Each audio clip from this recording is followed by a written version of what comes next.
Well, I mean, we can lay it at the case of he came back and played for Man United last season. Had a poor season for Man United, amongst a load of people who had a poor season. I think the tragedy of this circumstance is the player isn't as good as people think he is, and he's coming up short.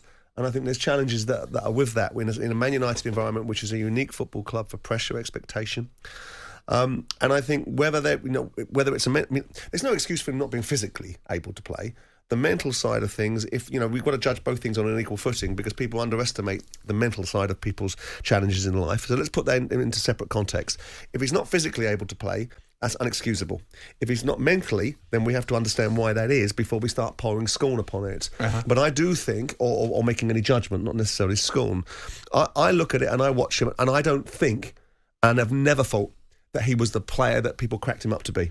Even at Dortmund, he was magnificent. Well, I don't think we saw enough of him at Dortmund. We saw flashes of him. We saw highlights of him. We saw reputations being built over there.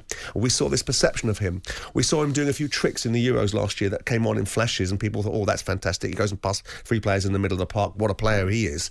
And yet when he's come to Man United, I think the images of how good he is, people started to question his pace. Can he actually go past the player? People started to question his ability off the ball. And all of those questions have not been something this boy's had to contend with because he went out from Manchester City over to Dortmund, hit the ground running, and I don't think the level of competitivity in the Bundesliga is as compelling as it is in the Premier League. You go to the Euros last year and you say that was an unsuccessful situation because of penalties being missed, perhaps, right? Then you look at the season that he's had with Manchester United. Then you look at the fact he's been dropped out of the England reckonings completely, not even featured. Right? All of those are adversity, and adversity creates mood and creates reaction.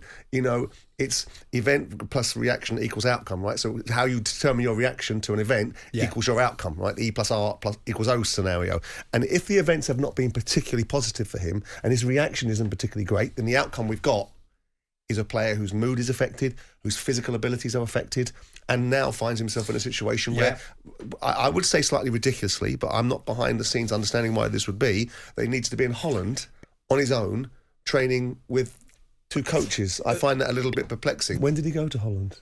They've been out of commission for 5 weeks. There's been no timeline specifically given. I would assume this. I would assume know he's there at the moment. I would assume this job would have been achieved at the beginning of the threshold and time that Man United weren't playing games in. I'm assuming they'd have sent him off to Holland if that's what they felt the necessity to do. Yeah. Out there, and he'd now be coming back with his mindset adjusted, his physicality achieved in the 4 weeks since they last kicked the ball. That's right. Not being away potentially whilst they're returning to start playing football and doing the job that he's highly paid for. Yeah, it's this going away to come back again is a baffling aspect of this. And I think Dean's absolutely spot on in that because, and we'll leave it at this, but when asked to elaborate on whether or not Sancho is injured, Ten Hag curiously replied, he's not fit enough to be here. What does that mean?